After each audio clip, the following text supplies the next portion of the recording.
నమస్తే folks, welcome to my channel. Folks, మనుషుల్ని ప్రేమించాలి, వస్తువుల్ని వాడుకోవాలి. కానీ మన అజ్ఞానంతో మనుషుల్ని వాడుకుంటున్నాం, వస్తువుల్ని ప్రేమిస్తున్నాం. అసలు నేను ఈ మాట చెప్పడానికి గల కారణం, ఒకప్పటి స్టార్ నటి ఫటాఫట్ జయలక్ష్మి. 1970లో సౌత్ ఫిల్మ్ ఇండస్ట్రీని ఓ ఊపు ఊపేసిన నటి ఫటాఫట్ జయలక్ష్మి. ఈమెవరో ఇప్పటి తరానికి పెద్దగా పరిచయం లేనప్పటికీ అప్పట్లో కమల్ హాసన్, రజనీకాంత్, ఎన్టీఆర్, కృష్ణ, చిరంజీవి లాంటి టాప్ హీరోస్ పక్కన నటించి జనాల్లో మంచి గుర్తింపును తెచ్చుకుంది. అలా టాప్ స్టార్ గా బిజీగా ఉన్న సమయంలోనే జయలక్ష్మి తన 22వ ఏటకే ఈ లోకాన్ని వదిలి వెళ్లిపోవడంతో సౌత్ ఇండస్ట్రీ మొత్తం తీవ్ర దిగ్భ్రాంతికి గురైంది. నిజంగానే జయలక్ష్మి మరణం వెనుక ఎంజీఆర్ హస్తం ఉందా? రజనీకాంత్ కి జయలక్ష్మికి ఉన్న సంబంధం ఏంటి? 3 సంవత్సరాలు ఈమెను అన్ని విధాలుగా వాడుకొని మోసం చేసిన ఆ నటుడెవరు? డబ్బు కోసమే జయలక్ష్మి పెళ్లైన వ్యక్తిని ప్రేమించిందా అనే నమ్మలేని నిజాన్ని ఈ వీడియోలో చెప్పడానికి నేను ప్రయత్నిస్తాను. మీరు మాత్రం ఈ వీడియోని పూర్తిగా చూడండి.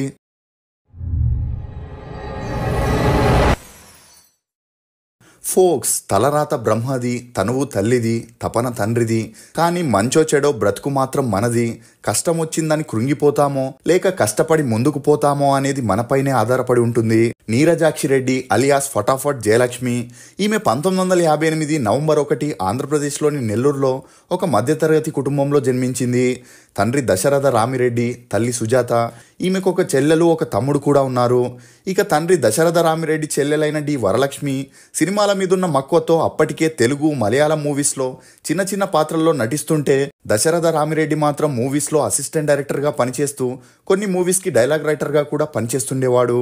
ఇక అలా మద్రాస్లో అసిస్టెంట్ డైరెక్టర్గా పనిచేస్తూ డైరెక్టర్ అవ్వాలని ప్రొడ్యూసర్స్ కోసం ఎంత ట్రై చేసినా ప్రయోజనం లేకుండా పోయింది. ఇదిలా ఉంటే సినిమాల్లో జూనియర్ ఆర్టిస్ట్గా చేస్తున్న సుజాత అనే అమ్మాయితో దశరథ్కి మంచి పరిచయం ఏర్పడి ఆ పరిచయం కాస్త నిదానంగా సన్నిహిత్యంగా మారి వీరిద్దరూ ప్రేమలో పడ్డారు. కానీ వీరి ప్రేమ గురించి తెలిసి సుజాత తల్లిదండ్రులు ఒక అసిస్టెంట్ డైరెక్టర్కి, అది కూడా ప్రాపర్ ఇన్కమ్ లేని వ్యక్తికి తమ కూతుర్ని ఇవ్వమని చెప్పడంతో అప్పటికే పీకల్లోతు ప్రేమలో ఉన్న దశరథ్, సుజాత రహస్యంగా ఒక గుడిలో పెళ్లి చేసుకొని ఆ తర్వాత నెల్లూరుకి వెళ్లి సెటిల్ అయ్యారు. ఇక అలా దశరథ్ ఊర్లో దొరికిన పని చేసుకుంటూ కుటుంబాన్ని పోషించేవాడు. అలా వీరి అన్యోన్య సంసారానికి గుర్తుగా 3 పిల్లలు కూడా జన్మించారు. కానీ దశరథ్కి మాత్రం రోజులు గడుస్తున్న కొద్దీ సినిమాల మీదున్న మక్కువ ఎక్కువ అవుతుండడంతో ఆ ఊర్లోనూ ఏ పని సరిగ్గా దొరకకపోయేసరికి ఫ్యామిలీని తీసుకొని మద్రాస్కి షిఫ్ట్ అయ్యాడు. ఇక అక్కడ టీ నగర్లోని నటి పండరీబాయి ఇంట్లో ఒక గదిని అద్దెకి తీసుకొని ఉండేవారు. ఇక అలా దశరథ్ రైటర్గా, అసిస్టెంట్ డైరెక్టర్గా, అసోసియేట్ డైరెక్టర్గా పనిచేయడం మొదలెట్టాడు. కానీ ఇందులో అతనికి అంతలా డబ్బులు వచ్చేవి కాదు. ఇక అలా నీరజాక్షి తన స్కూలింగ్ని మద్రాసులోని శారదా విద్యాలయంలో చేసింది. చదువుల్లో చురుగ్గా ఉన్న నీరజాక్షి బాగా చదివి టీచర్ అవ్వాలనే ఇంట్రెస్ట్తో ఉండేది. ఇది ఇలా ఉంటే దశరథ్కి సినిమాల్లో పని దొరకకపోవడంతో నిదానంగా వీరి ఆర్థిక పరిస్థితులు కూడా దారుణంగా మారాయి. ఇక అలా ఇతని చెల్లెలైన వరలక్ష్మి సలహాతోనే తన కూతురైన నీరజాక్షిని సినిమాల్లో నటింపజేస్తే తమ కష్టాలన్నీ గట్టెక్కుతాయనుకున్నారు. దీంతో నీరజాక్షి 7వ తరగతి చదువులకి ఫుల్ స్టాప్ పెట్టించి సినిమాల్లో నటింపజేయడానికి కావలసిన తయారీలో పడ్డారు. ఇక అలా నీరజాక్షికి ఒక ఫోటోషూట్ ని చేపించి దశరథ్ తనకి తెలిసిన డైరెక్టర్స్ కి, ప్రొడ్యూసర్స్ కి ఆ ఫొటోస్ ని చూపించి సినిమాల్లో ఛాన్సులని అడగడం మొదలెట్టాడు. కానీ ఎంత అడిగినా వారు ఛాన్స్ ఇచ్చేవారు కాదు. ఇదిలా ఉన్నప్పుడే వాణిశ్రీ నటించిన ఒక మూవీకి దశరథ్ అసోసియేట్ డైరెక్టర్గా పనిచేస్తున్నప్పుడు నేరుగా వాణిశ్రీ దగ్గరికి వెళ్లి తన ఆర్థిక పరిస్థితుల గురించి చెప్పి బాధపడుతూ తన కూతురికి ఏదైనా క్యారెక్టర్ నిప్పించమని ఆమెని అడగడం జరిగింది. ఇక అలా దశరథ్ బాధని చూసిన వాణిశ్రీ తను చేయబోయే నెక్స్ట్ మూవీ డైరెక్టర్ అయిన పుట్టన్న కనగల్కి, హీరో నాగేశ్వరరావుకి నీరజాక్షి ఫొటోస్ ని చూపించి ఏదైనా పాత్రుంటే ఇవ్వమని అడగడం జరిగింది. ఇక ఆ ఫొటోస్ ని చూసిన డైరెక్టర్ 2 అమ్మాయిలు అనే మూవీలో నీరజాక్షికి హీరో నాగేశ్వరరావు చెల్లెల పాత్రని ఇవ్వడం జరిగింది. ఇక అలా 1972లో 2 అమ్మాయిలు మూవీ ద్వారా నీరజాక్షి తెలుగు ఇండస్ట్రీలోకి ఎంట్రీ ఇచ్చింది. ఇదిలా ఉంటే అప్పట్లో సౌత్ ఇండస్ట్రీ మొత్తం మద్రాసులోనే ఉండడంతో కొత్తగా ఒక టీనేజ్ అమ్మాయి మూవీస్ లోకి వచ్చిందంటే ఆ అమ్మాయికి పిలిచి మరీ ఏదో ఒక క్యారెక్టర్ నిచ్చేవారు. అలా 14 ఏళ్లున్న నీరజాక్షికి మలయాళం డైరెక్టర్, కెమెరామ్యాన్ అయిన విన్స్లెట్ తీర్థయాత్ర అనే మూవీలో ఒక పాత్రని ఇవ్వడం జరిగింది. ఇక ఈ మూవీ 1972లో రిలీజ్ అయ్యేంతలా ఆడకపోయినా నీరజాక్షికి మాత్రం మలయాళంలో ఛాన్సులు వెతుక్కుంటూ వచ్చాయి. అలా ఆ తర్వాత ఈతు మనుష్యున్ అనే మూవీ చేయగా 1973లో ఈ మూవీ రిలీజ్ అయ్యి ఓకే టాక్ రావడంతో దర్శనం అనే మూవీలో ఈమెకి హీరోయిన్ గా చేసే ఛాన్స్ వచ్చింది. అలా ఈ మూవీ 1973లో రిలీజ్ అయ్యేంతలా ఆడలేదనే చెప్పొచ్చు. ఇక ఆ తర్వాత తెలుగులో కెఎస్ రామిరెడ్డి డైరెక్షన్లో కృష్ణంరాజు గారు హీరోగా చేసిన అభిమానవంతులు అనే మూవీలో నీరజాక్షికి ఒక సపోర్టింగ్ రోల్ చేసే ఛాన్స్ వచ్చింది. ఇక నీరజాక్షికి హీరోయిన్ కి కావాల్సిన లక్షణాలన్నీ ఉన్నా ఈమె తండ్రి డబ్బు కోసం దొరికిన సినిమాల్లో వచ్చిన పాత్రలన్నీ చేపించడంతో ఈమె కెరియర్ అటు ఇటుగానే ఉండింది. ఇదిలా ఉన్నప్పుడే డైరెక్టర్ కె బాలచందర్ కమల్ హాసన్ హీరోగా సుజాతని హీరోయిన్ గా పెట్టుకొని అవల్వరు తొడర్ కథై అనే మూవీని ప్లాన్ చేశాడు. ఇక అందులో మోడర్న్ గా బోల్డ్ గా ఉండే చంద్ర అనే పాత్ర కోసం నీరజాక్షిని సెలెక్ట్ చేయడం జరిగింది. అలా ఈ మూవీ షూటింగ్ జరిగేటప్పుడే కె బాలచందర్ నీరజాక్షిగా ఉన్న ఈమె పేరుని జయలక్ష్మిగా మార్చడం జరిగింది. ఇక ఆ మూవీలో జయలక్ష్మి ఫటాఫట్ అనే డైలాగ్ని ఊతపదంగా చెప్పడంతో ఈ మూవీ 1974 నవంబర్ 13 రిలీజ్ అయ్యి బ్లాక్ బస్టర్ హిట్ అవ్వడం, జయలక్ష్మికి మంచి పేరు గుర్తింపు రావడంతో అప్పటి నుండి ఇండస్ట్రీలో ఈమెను అందరూ ఫటాఫట్ జయలక్ష్మి అని పిలవడం మొదలెట్టారు. ఇక ఇదే మూవీని తెలుగులో కె బాలచందర్ అంతులేని కథగా ప్లాన్ చేసి ఆ మూవీలో జయప్రద, రజనీకాంత్ హీరోయిన్స్ గా చేస్తే తమిళ్లో చేసిన చంద్ర అనే పాత్రని ఫటాఫట్ జయలక్ష్మి తెలుగులో కూడా చేయడం జరిగింది. అలా ఈ మూవీ 1976లో రిలీజ్ అయి తెలుగులో కూడా జయలక్ష్మికి మంచి గుర్తింపు వచ్చింది.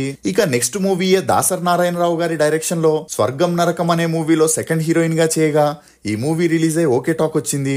ఇదిలా ఉంటే అవల్వరు తొడర్ కథై అనే మూవీ చేసేటప్పుడు జయలక్ష్మికి కమల్ హాసన్ తో మంచి స్నేహం ఏర్పడింది.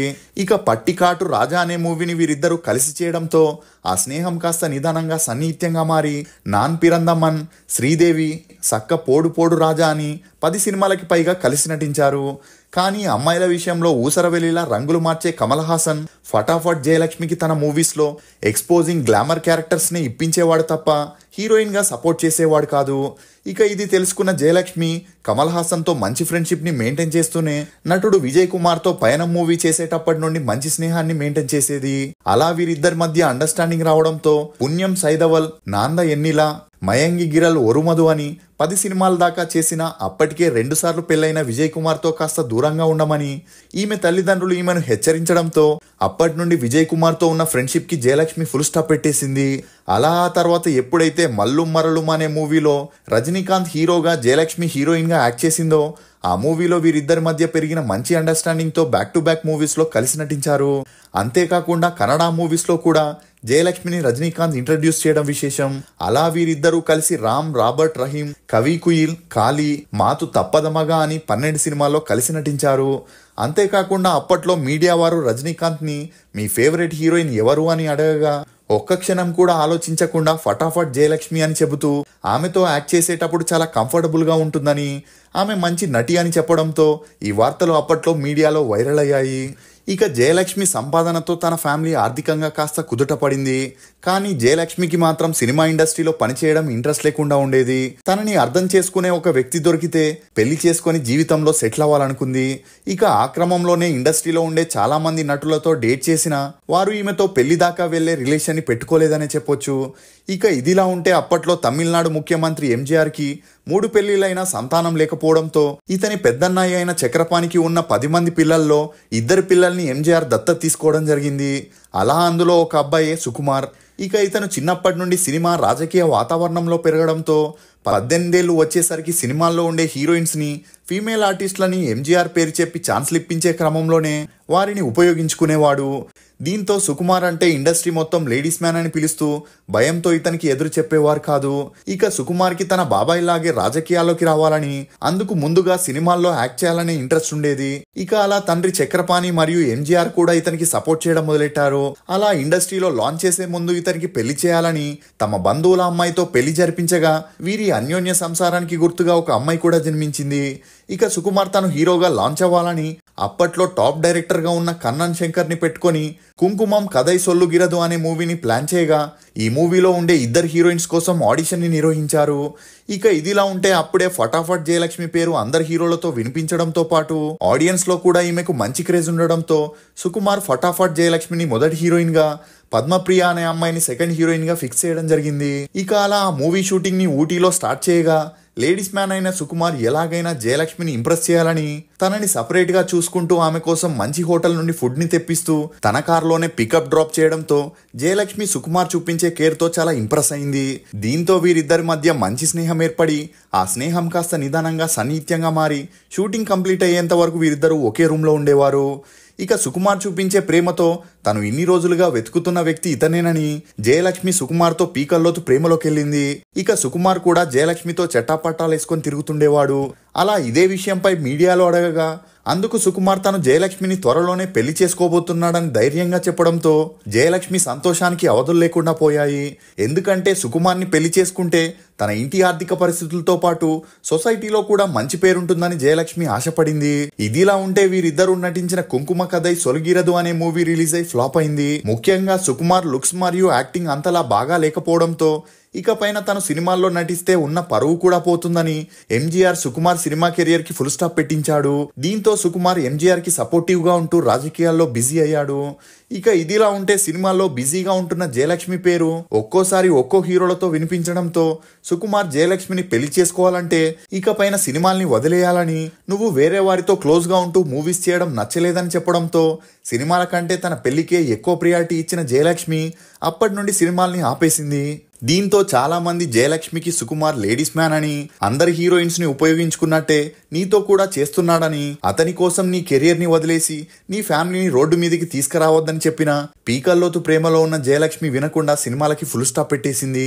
ఇక ఆ తర్వాత జయలక్ష్మి ఎప్పుడు సుకుమార్ గెస్ట్ హౌస్ లోనే ఉండేది. అలా ఈమెను త్వరగా పెళ్లి చేసుకోమని సుకుమార్ ని ఫోర్స్ చేయగా అందుకు సుకుమార్ తన మొదటి భార్యని ఒప్పించి ఖచ్చితంగా పెళ్లి చేసుకుంటా అని చెప్తూ 3 సంవత్సరాలు ఈమెతో సహజీవనం చేశాడు.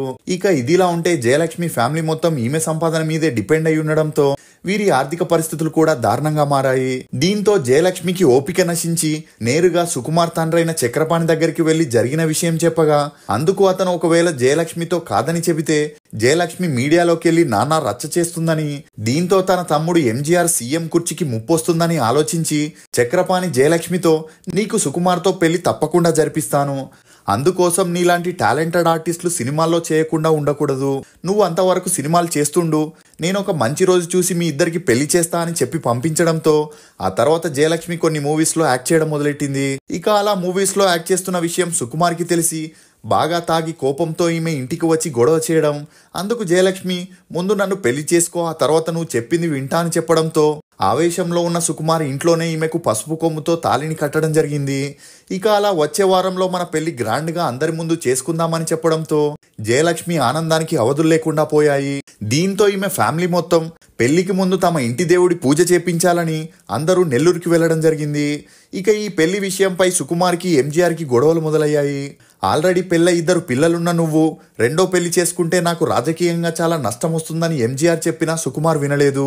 దీంతో ఎంజీఆర్ ఒక ప్లాన్ చేసి జయలక్ష్మితో ఇప్పటి వరకు ఫిల్మ్ ఇండస్ట్రీలో డేట్ చేసిన వారందరినీ రప్పించి వారితో జయలక్ష్మికున్న సంబంధం గురించి సుకుమార్కి చెప్పించగా ఆ మాటలు విన్న సుకుమార్ హార్ట్ బ్రేక్ అయి జయలక్ష్మి తనని డబ్బు కోసమే ప్రేమిస్తుందనుకొని ఆమెను పెళ్లి చేసుకోవాలనే ఆలోచనను వదిలేశాడు. ఇక ఈ విషయం తెలియని జయలక్ష్మి నెల్లూరు నుండి మద్రాస్కి వచ్చి సుకుమార్ని కలవడానికి ఫోన్ చేసినా అతను ఆన్సర్ చేసేవాడు కాదు. ఒకవేళ ఆన్సర్ చేసినా బిజీగా ఉన్నానని చెబుతూ 3 రోజుల వరకు అవాయిడ్ చేయడంతో చేసేదేమీ లేక జయలక్ష్మి నేరుగా అతని గెస్ట్ హౌస్ కి వెళ్లడం జరిగింది. ఇక అలా సుకుమార్తో నన్నెందుకు అవాయిడ్ చేస్తున్నావు అని నిలదీయగా అప్పటికే బాగా తాగి ఉన్న సుకుమార్ జయలక్ష్మిని నోటికొచ్చినట్లు తిడుతూ ఛాన్స్ల కోసం ఎంతమందితో పడితే అంతమందితో క్లోజ్ గా ఉంటావా అని పచ్చిగా మాట్లాడడంతో జయలక్ష్మికి భూమి బద్దలైనట్లయింది. ఇక అలా ఈమె ఎంత నచ్చ చెప్పినా అతను వినకపోయేసరికి మనసు విరిగిపోయిన జయలక్ష్మి ఇంటికి వెళ్లే దారిలో మెడికల్ షాప్ లో నిద్ర మాత్రల్ని కొనింది. అలా ఆ తర్వాత యథావిధిగా భోజనం చేసి రూమ్లోకి వెళ్ళిన ఈమె 200 మాత్రల్ని వేసుకొని పడుకుంది. ఇక అలా సాయంత్రం నుండి కూతురు డల్ గా కనిపించడంతో జయలక్ష్మి తల్లి మధ్యరాత్రి ఆమె రూమ్ కి వెళ్లి చూడగా అక్కడి వాతావరణాన్ని చూసి ఇమీడియట్ గా జయలక్ష్మిని హాస్పిటల్లో చేర్పించడం జరిగింది. ఇక అప్పటికే ఈమె సిచ్యువేషన్ చాలా క్రిటికల్ గా ఉన్న హాస్పిటల్లో 4 రోజులు మృత్యుతో పోరాడింది. ఇక ఈ మధ్యలోనే ఈమె ఫ్యామిలీ వారు పోలీస్ స్టేషన్ లో సుకుమార్ మీద కంప్లైంట్ ఇచ్చిన సీఎం గా ఉన్న ఎంజీఆర్ ఆ కంప్లైంట్ ని ఎఫ్ఐఆర్ అవ్వకుండా ఆ కేసులో సుకుమార్ పేరు బయటకు రాకుండా చేయడం జరిగింది. ఇక అలా 4 రోజుల తర్వాత జయలక్ష్మి తన 22వ ఏటకి 1980 నవంబర్ 21న ఈ లోకాన్ని వదిలి వెళ్లిపోయింది. ఇక ఈమె పార్థివ శరీరాన్ని చూడ్డానికి కూడా సుకుమార్ రాకపోవడం చాలా బాధాకరమనే చెప్పొచ్చు. ఏదేమైనా పెళ్లి చేసుకొని భర్త పిల్లలతో హ్యాపీగా జీవించాలనుకున్న జయలక్ష్మి జీవితం ఇలా ముగిసిపోవడంతో ఇండస్ట్రీ మొత్తాన్ని కదిలించింది. కానీ ఎంజీఆర్ కి భయపడి ఎవరూ నోరు మెదపలేదు. ఇప్పటి వరకు ఫటాఫట్ జయలక్ష్మి తెలుగు, తమిళ్, కన్నడ, మలయాళంలో హీరోయిన్ గా సపోర్టింగ్ ఆర్టిస్ట్ గా 60 సినిమాల్లో నటించింది. జయలక్ష్మి విషయంలో తప్పెవరిదని మీరు అనుకుంటున్నారో మీ అభిప్రాయాన్ని కమెంట్ సెక్షన్లో తప్పకుండా తెలియజేయండి.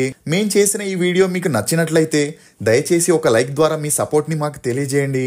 ఫోక్స్, తప్పుడు నిర్ణయాలు తీసుకోవడం జీవితంలో ఒక భాగమే, కానీ అందుకు ఇతరులని బాధ్యుల్ని చేయడం మాత్రం అవివేకం. ఇది ఫోక్స్ ఫటాఫట్ జయలక్ష్మి గురించి కొన్ని నమ్మలేని నిజాలు. ఈ వీడియో మీద మీ అభిప్రాయాన్ని కమెంట్ సెక్షన్లో తప్పకుండా తెలియజేయండి. For more interesting videos please subscribe to CR voice. Thank you.